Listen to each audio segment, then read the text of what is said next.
Halo anak-anak, ketemu lagi dengan saya Hendry. Selamat datang di channel YouTube saya Hendry yang 651. Di channel ini kamu bisa belajar tentang matematika dari SD sampai SMA. Silakan dipelajari, mudah-mudahan membantu kalian dalam belajar di rumah. Terima kasih.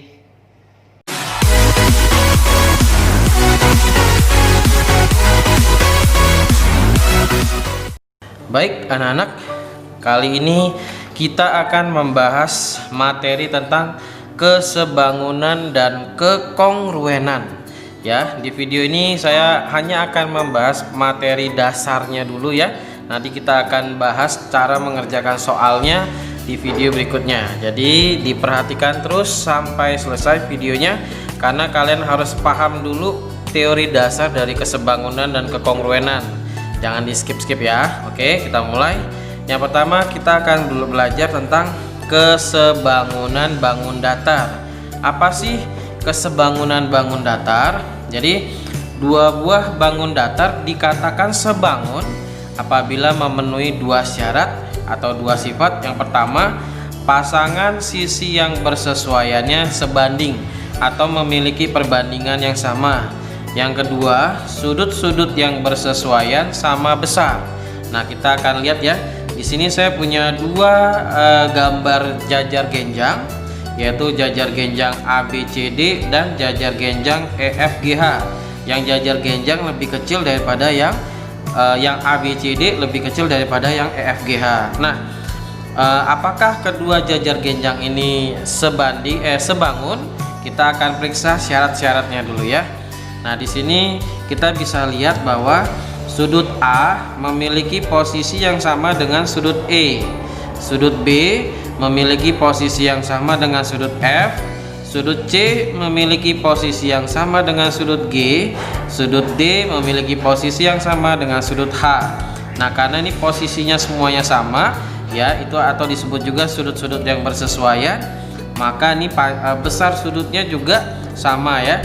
Jadi keempat sudut pada jajar genjang ini sama besar. Jadi memenuhi syarat yang pertama. Yang kedua, yang lebih penting ini ya, yang bisa membuktikan apakah dia benar-benar sebangun atau tidak adalah, coba kita lihat sisi yang bersesuaian. Sisi AD bersesuaian dengan EH karena sama-sama ada di sebelah kiri, sisi miring yang kiri. Sisi BC bersesuaian dengan EF. Karena ini adalah jajar genjang, otomatis AC sama dengan BC, EH sama dengan FG. Nah, kita pilih salah satunya aja ya. Nah, ini kan dia perbandingannya 6 dan 9. Nah, angkanya AD dan EH ya, kita tulis AD banding EH ya. 6 banding 9. Berarti kalau sama-sama kita bagi 3, ini jadi 2 banding 3. Itu kalau yang sisi miringnya. Sekarang bagaimana kalau yang sisi datarnya? AB bersesuaian dengan EF, CD bersesuaian dengan HG. Kita pilih salah satu ya. AB bersesuaian dengan EF ya, dengan EF. Nah, AB-nya kan 10, EF-nya 15 ya. EF-nya 15. Nah, sama-sama kita bagi 5, ternyata hasilnya juga 2 banding 3. Nah, inilah yang disebut dengan perbandingan sisi yang bersesuaian sebanding atau sama besar gitu ya. Nah, karena sama-sama perbandingan sisinya 2 banding 3, maka kita bisa katakan bahwa jajar genjang ABCD sebangun dengan jajar genjang EFGH. Jadi sebangun itu gambarnya harus sama tapi ukurannya boleh berbeda. Yang penting gambarnya sama dulu. Nah, ukurannya kalau berbeda nggak boleh ngasal juga. Perbandingan sisi-sisinya harus sama ya. Kalau yang miringnya 2 banding 3, maka yang mendatarnya juga 2 banding 3. Kalau tidak sama perbandingan sisinya, maka meskipun gambarnya sama, dia tidak sebangun. Oke, kita ke contoh soal. Perhatikan gambar. Ini kita ada gambar trapesium ya. Kita ada gambar trapesium. Yang pertama, trapesiumnya digambar seperti ini, namanya PQRS. Yang kedua, ABCD. Nah, meskipun dia menggambarnya berbeda, ini sengaja ya biar kita tidak terlalu mudah menganggap ini sebangun atau tidak, tapi kita dikasih petunjuk nih ya. Contohnya sudut P sama dengan sudut A karena memiliki tanda yang sama. Sudut S sama dengan sudut B karena memiliki tanda yang sama. Sudut R sama dengan sudut C karena memiliki tanda yang sama. Sudut Q dan sudut D walaupun tidak ada tandanya, tapi mereka sama-sama dari keempat sudut itu yang tidak ada tandanya. Berarti kita anggap bisa sama juga ya. Nah, karena sudut A sama dengan sudut P, B dengan S, C dengan R, D dengan Q ya. Keempat sudut yang bersesuaian memiliki tanda yang sama, otomatis sudutnya juga sama. Berarti ini syarat yang kedua sudah terpenuhi. Sekarang syarat pertama ya. Nah, otomatis kita disuruh buktikan ya bahwa trapesium ABCD dan PQRS sebangun. Nah, ini yang lebih penting ya, membuktikan apakah pasangan sisi yang bersesuaian memiliki besar yang sama. Kita mulai dari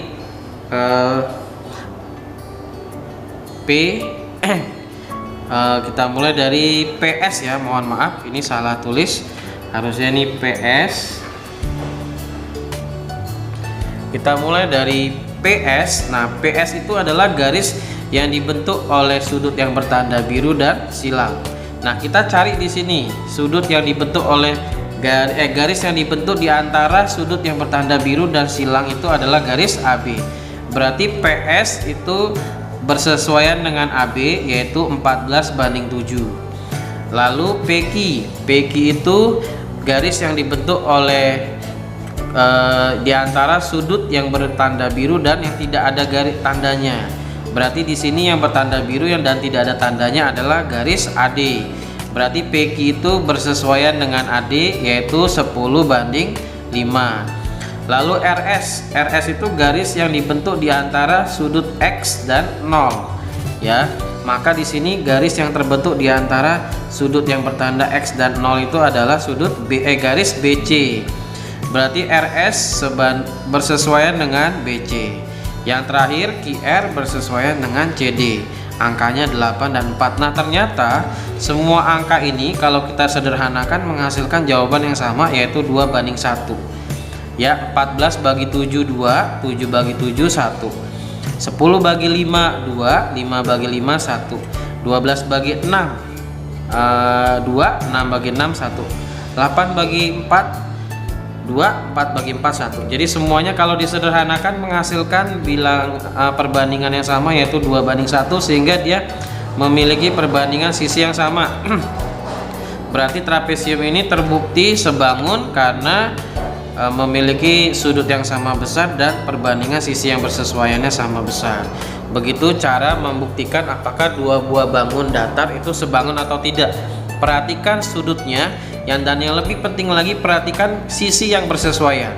Sisi yang bersesuaian itu yang dibentuk dari pasangan sudut yang sama. Ya gitu ya. Nah ya, jadi meskipun gambarnya diputar-putar, kamu tinggal cari aja pasangan yang garis yang terbentuk dari dua buah sudut yang sama tandanya. Gitu ya, nah ya.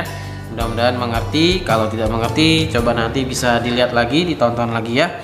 Oke, sekarang kalau dalam bentuk soal. Perhatikan gambar berikut ini. Di sini ada segitiga siku-siku. Yang pertama segitiga siku-sikunya KML, yang kedua PQR. Ya, ini segitiganya sebenarnya sama aja ya, segitiga siku-siku juga, cuma cara menggambarnya berbeda. Yang ini siku-sikunya di sini, ini siku-sikunya di sini, tapi tidak mempengaruhi kita ya. Kalau kamu sudah mengerti konsep segitiga siku-siku, kita tetap bisa tahu yang mana hipotenusanya. Kalau yang KML hipotenusanya adalah yang 10 cm karena hipotenusa itu ada di depan tanda siku-sikunya. Ya. Kalau yang PQR maka hipotenusanya yang 15 cm. Jadi sisi KL bersesuaian dengan PR gitu ya. Nah, berarti PQ garis yang dibentuk antara sudut bertanda X dan siku-siku, berarti kalau di sini adalah ML. Karena garis ML dibentuk di antara sudut yang bertanda X dan siku-siku. Berarti RQ bersesuaian dengan KM karena mereka terbentuk di antara sudut 0 dan siku-siku. Hitungannya nah ya. Hitunglah panjang KM. Nah, ini kan KM-nya nggak ada ya. QR-nya juga nggak ada. Jika segitiga KLM sebangun dengan PQR. Nah, di sini sudah dikatakan bahwa kedua segitiga ini pasti sebangun. Jadi kita sudah bisa menghitung panjang-panjangnya menggunakan perbandingan sisi ya. Oke, kita bahas. Nah, karena segitiga KLM dan segitiga PQR adalah segitiga siku-siku dan karena sama-sama memiliki sudut 90 derajat, maka sudut K, mana dia? Sudut K sama dengan sudut R ya. Sudut P sama dengan sudut L. Jadi sisi yang bersesuaian adalah tadi saya sudah katakan ya, KM bersesuaian dengan QR, lalu ML bersesuaian dengan PQ, lalu KL bersesuaian dengan PR. Nah, untuk mencari KM kita bisa menggunakan teorema Pitagoras ya.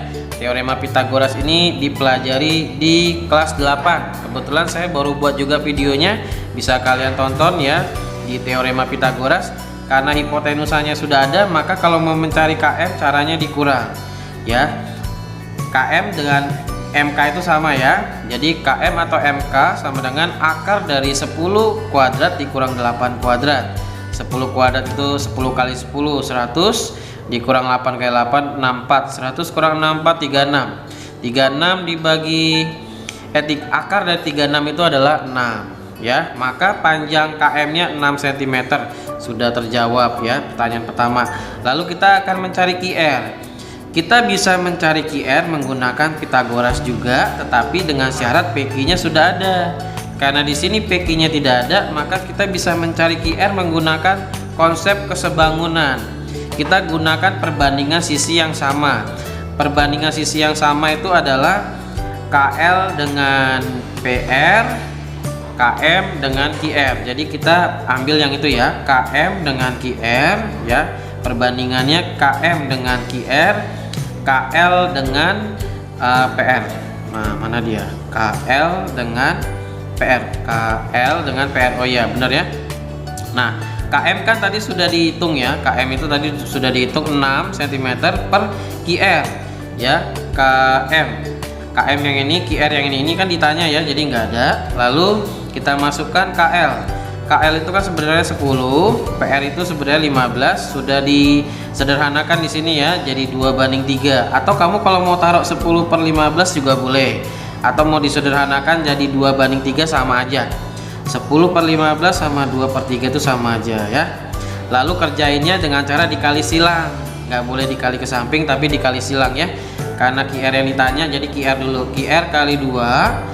Nah, ini sama dengan, jadi 1 kali tanda panah baru sama dengan dulu 6 kali 3. Nah, karena 6 kali 3 18, ini supaya tinggal QR-nya kali 2 ya pindah ruas. Kali dipindahkan jadi bagi. Jadi QR sama dengan 18 bagi 2 9 cm. Jadi ini QR-nya 9 cm. Kita kerjakan menggunakan konsep kesebangunan. Jadi kalau ada dua buah bangun yang sebangun, kita bisa juga mengetahui panjang sisi bangun yang lain berdasarkan data bangun yang satunya lagi gitu ya. Oke, itu saja materi tentang kesebangunan. Nanti untuk hitungannya akan kita perjelas lagi di soal latihannya. Itu tadi teorinya ya. Lalu yang sekarang yang kedua adalah kekongruenan bangun datar. Kongruen itu artinya sama dan sebangun. Kalau tadi kan sebangun itu yang penting bentuknya sama ya, bentuknya sama, tetapi perbandingan sisi yang bersesuaiannya harus sama juga, baru bisa disebut sebangun. Kalau kongruen itu mirip seperti kesebangunan. Sebangun juga artinya, sebangun itu artinya gambarnya harus sama. Tapi kalau di kesebangunan kan ukurannya boleh beda ya. Yang penting perbandingan sisi bersesuaiannya sama. Kalau di kekongruenan tidak boleh beda, harus sama juga. Jadi ini ibaratnya dua gambar yang kembar. Kekongruenan itu gambarnya harus persis sama. Meskipun kita arahnya beda, tapi yang penting gambarnya harus persis sama. Bentuknya sama sampai ke ukurannya juga harus sama. Itulah yang disebut dengan kekongruenan. Jadi dua bangun yang kongruen adalah yang pertama, panjang sisi-sisi yang bersesuaian harus sama besar atau sama panjang. Lalu yang kedua, sudut-sudut yang bersesuaian juga harus sama besar. Jadi dia harus persis sama, ibaratnya kayak gambar gitu ya. Nah, ini saya punya dua segitiga sembarang, yaitu segitiga A, B, C dan segitiga P, Q, R. Nah, kita perhatikan sudut A itu bersesuaian dengan sudut P karena tandanya sama. Sudut C bersesuaian dengan sudut R karena tandanya juga sama. Sudut B bersesuaian dengan sudut Q karena memiliki tanda yang sama juga. Otomatis, nah supaya segitiga ini dikatakan kongruen, maka panjang AC juga harus sama dengan panjang PR, panjang AB harus sama juga dengan panjang PQ, panjang BC harus sama juga dengan panjang QR. Jadi ini tidak ada hitungannya ya, tidak ada mencari perbandingan, harus sama juga. Itulah yang menunjukkan dia kongruen atau tidak. Nah, di sini saya tulis keterangan AB sama dengan PQ, BC sama dengan QR, AC sama dengan PR, memiliki panjang yang sama karena diukur dengan penggaris. Jadi ini saya gambarnya pakai penggaris dan saya samakan ukurannya ya. Oke, itulah kongruen. Oke. Nah, ada beberapa syarat ya atau ciri-ciri dua segitiga itu dikatakan kongruen atau tidak. Ada beberapa ya. Yang pertama, bisa kita lihat dari ketiga sisinya. Kalau dia memiliki ketiga sisi yang bersesuaian sama panjang, harus sama panjang ya, itu otomatis segitiganya pasti kongruen atau dia memenuhi syarat yang pertama, yaitu sisi. Artinya ketiga sisinya sama panjang. Nah, ini saya punya segitiga ABC dan PQR. Nah, AB sama panjang dengan PQ, AC sama panjang dengan PR, BC sama panjang dengan QR karena memiliki tanda yang sama semua ya. Jadi ini kenapa bisa saya katakan mereka sama panjang, karena di soalnya ada, di gambarnya ada tanda-tanda yang sama. Nah, ini penjelasannya ya. Karena tandanya sama, sudut yang sama besar juga oh iya. Di sini maksudnya gini. Ini kan dia sudutnya garisnya sama besar karena memiliki tanda yang sama. Lalu ada juga keterangannya yang lebih kuat lagi, sudut yang sama besar menghadap pada sisi yang sama panjang, gitu maksudnya. Jadi sudut A ya, sudut A kan sama dengan sudut P, maka sudut A dan sudut P akan menghadap ke garis yang sama panjang juga atau ke sisi yang sama panjang. Otomatis BC sama panjang dengan QR, itu dia ya, teori yang memperkuat kenapa segitiga ini kongruen. Atau bisa juga ya, ketiga sudut yang bersesuaiannya sama besar. Nah, kalau untuk yang sisi, dia udah pasti ya, kalau ketiga sisinya sama panjang udah pasti kongruen. Tetapi kalau kita lihat sudutnya, dia bisa kongruen bisa juga enggak, hati-hati ya. Jadi di sini jika dua buah segitiga memiliki sudut yang bersesuaian sama besar, maka bisa saja dia kongruen atau tidak kongruen. Contoh nih, saya punya segitiga KLM, segitiga RST dan PQR. Nah, yang KLM saya samakan dengan RST ya. Ini ketiga segitiga ini semua memiliki sudut yang bersesuaian sama besar karena semua tandanya sama. Tetapi panjang garis segitiga KLM sama dengan PQR, ini sengaja saya buat sama. Jadi antara KLM dengan RST dia kongruen karena bisa kelihatan ya dari ukurannya. Tetapi untuk yang PQR saya besarin sedikit. Jadi meskipun dia sudut-sudut bersesuaiannya sama besar, tapi bisa aja panjang garisnya nggak sama. Jadi hati-hati untuk syarat yang kedua ya. Jadi sudut itu bisa kongruen, bisa juga tidak. Tapi kalau sisi dia udah pasti kongruen.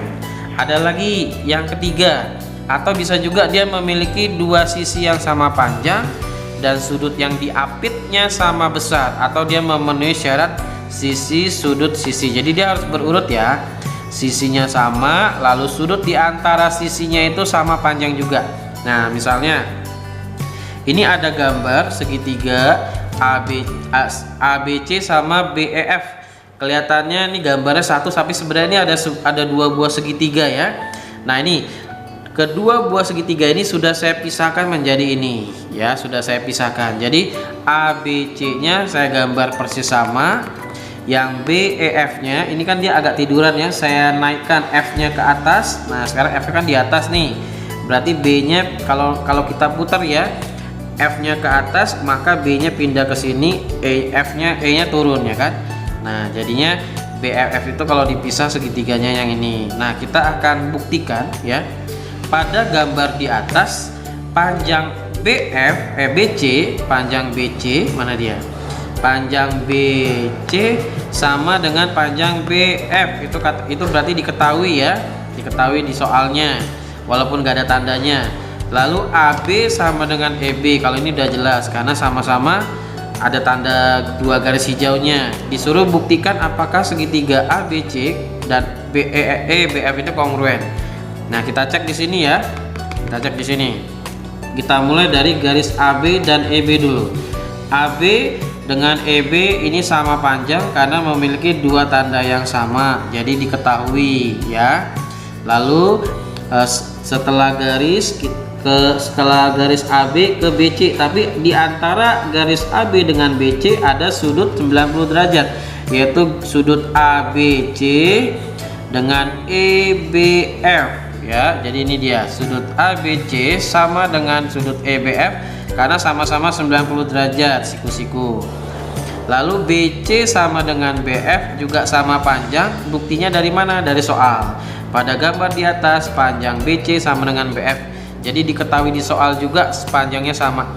Karena ini memenuhi syarat sisi sudut sisi yang sama, maka bangun ini terbukti kongruen ya. Terlihat bahwa dua sisi dan satu sudut yang diapitnya sama, maka terbukti segitiga ini kongruen, memenuhi syarat sisi sudut sisi. Nah, jadi banyak tuh cara untuk mengetahui apakah dua bangun datar itu sebangun atau enggak. Oke, sekarang yang keempat. Bisa juga dia memenuhi syarat satu sisi dan dua sudut. Mohon maaf ya, saya lagi batuk. Satu sisi dan dua sudut. Jadi maksudnya gini, pokoknya ada dua sudut dan satu sisi ya. Bisa sudut-sudut sisi, bisa sudut sisi sudut, bisa sisi sudut-sudut. Pokoknya dua sudut satu sisi. Contoh, perhatikan gambar. Pada gambar titik D ya, titik D adalah titik tengah garis BC. Titik D adalah titik tengah garis BC. Otomatis kalau titik tengahnya di D, panjang garis BD sama dengan panjang garis CD. Nah, karena titik D-nya ada di tengah-tengah mereka, gitu kan? Nah, terus CE dan BF itu tegak lurus sama garis AF ya, katanya nih BE dengan BF tegak lurus dengan garis AF. Jadi makanya di sini ada tanda siku-sikunya, artinya sudutnya 90 derajat. Nah, buktikan bahwa segitiga CDE yang ini ya. Nah, segitiga CDE yang kecil ini itu kongruen dengan segitiga BFD. Nah, segitiga dengan BFD. Jadi yang kalian perhatikan, yang saya tandain cacing ini aja ya. Nah, buktikan mereka adalah segitiga yang kongruen. Lalu sisi manakah yang panjang sisinya sama dengan CE? Nah, ini kan nggak ada angkanya sama sekali ya. Nah, kita bisa tetap membuktikan dia kongruen atau enggak ya. Kita jawab pertanyaan A. Yang pertama, kita perhatikan sudut CED dengan BFD ya. Ini dua-duanya sudut 90 derajat ya kan, karena diketahui di soal. Oke, berarti satu sudut sudah sama sudut ya. Lalu kita lihat sudut EDC, yang ini ya, sudut EDC yang ini dengan sudut BDF berarti yang ini. Nah, sudut yang ini ya, sudut yang ini dengan sudut yang ini juga sama besar karena mereka termasuk sudut bertolak belakang. Sudut bertolak belakang itu adalah sudut yang besarnya sama. Jadi meskipun tidak ada angkanya, karena mereka bertolak belakang itu sudut yang dibentuk oleh dua garis yang saling bersilangan. Jadi besar sudutnya pasti sama juga. Jadi sudah sudut-sudut ya, sudah sudut-sudut. Berarti tinggal nyari sisi yang sama. Nah, ternyata setelah sudut yang ini ada sisi ya, sisi BC dengan sisi DB atau BD. CD sama dengan BD karena titik D ada di tengah-tengah BC. Tadi kita sudah sepakat. Nah, karena ada tiga hal yang sama, yaitu dua sudut dan satu sisi yang sama, jadi segitiga CDE kongruen dengan segitiga BDF karena memenuhi syarat sudut-sudut sisi. Sudut-sudut sisi gitu ya. Nah, karena segitiga ini kongruen ya, karena segitiga ini kongruen, maka sisi yang sama dengan CE adalah BF ya, karena ini sama-sama sisi tegapnya. Atau kamu lihat nih, yang sama-sama ada siku-sikunya ya. Nah, jadi CE sama dengan BF, lalu ED sama dengan DF, BC sama dengan CD atau DC gitu ya. Nah ya, oke, satu lagi saya contohkan yang terakhir. Perhatikan gambar segitiga ini. Nah, ini segitiganya mirip kayak segitiga yang tadi ya. Nah, jadi ada segitiga ACE DEB. Ingat, nah inilah yang namanya sudut bertolak belakang. Nah, inilah yang namanya sudut bertolak belakang. Nah, sudut yang ini pasti sama dengan sudut yang ini, pasti ya. Nah, buktikan bahwa segitiga AEC kongruen dengan segitiga DEB. Tuliskan panjang sisi yang sama panjang. Nah, perhatikan segitiganya. Sudut A sama dengan sudut B karena tandanya sama ya. Terus garis AE sama dengan garis EB atau BE karena tandanya juga sama. Ini dari soalnya ya. Terus sudut AEC sama dengan sudut BED karena sudut bertolak belakang. Nah, karena ada 3 komponen yang sama panjang yaitu sudut, sisi, sudut, maka segitiga AEC dan segitiga DEB kongruen karena memenuhi syarat sisi, sudut, sisi. Sudut, sisi, sudut, sorry ya. Sudut, sisi, sudut. Maka pasangan sisi yang sama panjang adalah, nah, sisi AE sama dengan sisi EB karena memiliki tanda yang sama. Oke, garis AC sama dengan yang mana ya? Kamu lihat nih, AC yang kan yang ini ya, carinya yang ini juga berarti, karena kalau yang ada tanda tolak belakangnya berarti CE sama dengan ED gitu ya. Jadi sisi yang bersesuaian adalah AE dengan BE, AE dengan BE karena tandanya sama, AC dengan BD karena dibentuk oleh pasangan sudut yang sama, satu bertanda merah, satu tidak ada. Lalu CE dengan DE ya, yang satu tolak belakang, satu kosong, satu tolak belakang, satu kosong, gitu cara mencarinya. Oke nak.